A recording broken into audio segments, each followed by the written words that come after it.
안녕하십니까. 전자출판실무와 저작권 강의를 맡은 김기태 교수입니다. 지난 시간에 이어서 오늘도 저작권 상담 사례를 중심으로 말씀을 드리겠습니다. 그동안 우리가 9차례에 걸쳐서 전자책 실무와 저작권에 대해서 살펴봤는데요. 오늘은 이제 유종의 미를 거두는 시간입니다. 이제 마지막 시간이 되겠는데요. 제가 받는 질문 중에 이제 저작권자가 누군지 알 수가 없다. 또는 어디 사는 누군지 알 수가 없어서 연락을 취할 수가 없다. 이런 경우에는 도대체 어떻게 해야 하는가라는 질문들을 많이 하시는데 바로 그런 경우에 활용할 수 있는 제도가 바로 법정 허락 제도가 되겠습니다. 그래서 법정 허락이란 뭔지 그것을 먼저 살펴보고 나서 구체적인 상담 사례들을 들여다보도록 하겠습니다.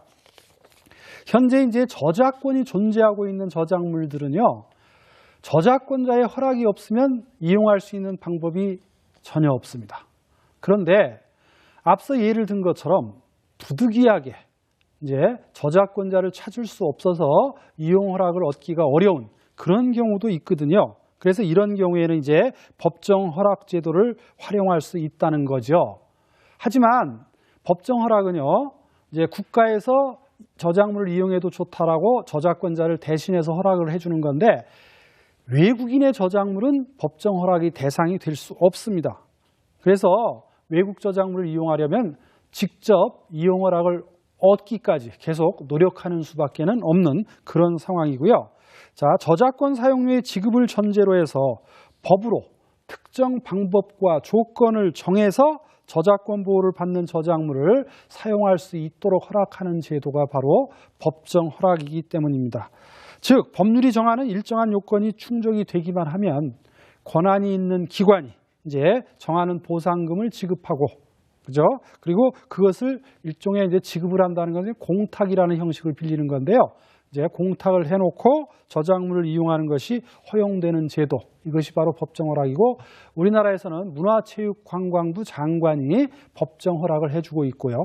이것을 대행하는 기관은 바로 한국저작권위원회입니다. 그래서 한국저작권위원회에다가 법정 허락을 신청을 하고 거기서 일정 요건을 충족시키면 이제 보상금이 얼마다라는 것을 알려주고 그 다음에 그 보상금을 공탁을 한 다음에 이제 이용을 하게 되는 거죠. 이러한 법정 허락이 갖는 의의를 살펴보면은요, 저작물의 사회성과 공공성을 감안해서 이제 어떤 원인 때문에 정당한 이용을 얻고자 해도 이용 허락을 받기가 어려운 때, 그런 때에는요, 이제 저작물을 이용할 수 있게 해주는 것이고 또 저작재산권자가 이제 명백하게 존재한다 하더라도 그 사람이 너무 부당한 요구를 해오는 경우가 있죠. 예를 들면 이제 국가적인 재난을 방지할 목적으로 캠페인을 내보내야 하는데 거기에 사용하는 저작물에 대해서 만약에 저작재산권자가 터무니없는 거액의 저작권 사용료를 요구한다면 어떻게 되겠습니까? 그럴 때에는 그런 이제 무모한 저작재산권자의 권리를 제한해서 국가가 이제 법정 허락을 할 수 있는 그런 부분도 있습니다. 아울러서 저작물의 이용을 활성화하려는 그런 목적, 또 저작권 보호라는 이제 저작권법 본연의 취지, 이런 것들을 한꺼번에 해결하는 것이 바로 법정 허락 제도라는 것, 그것을 잘 인식을 해야 하겠습니다. 그리고 이런 법정 허락의 유형이라든가 방법을 살펴보면요, 먼저 공표된 저작물의 저작재산권자나 그의 거소를 알 수가 없어서 이제 이용 허락을 얻을 수 없을 때, 그럴 때 법정 허락을 신청할 수 있고요. 자, 이런 경우가 그럼 이제 어떻게 유형화될 수 있을까요? 첫 번째는요, 저작물이 공표된 것은 틀림이 없는데 저작자가 누구인지 알 수 없는 경우입니다.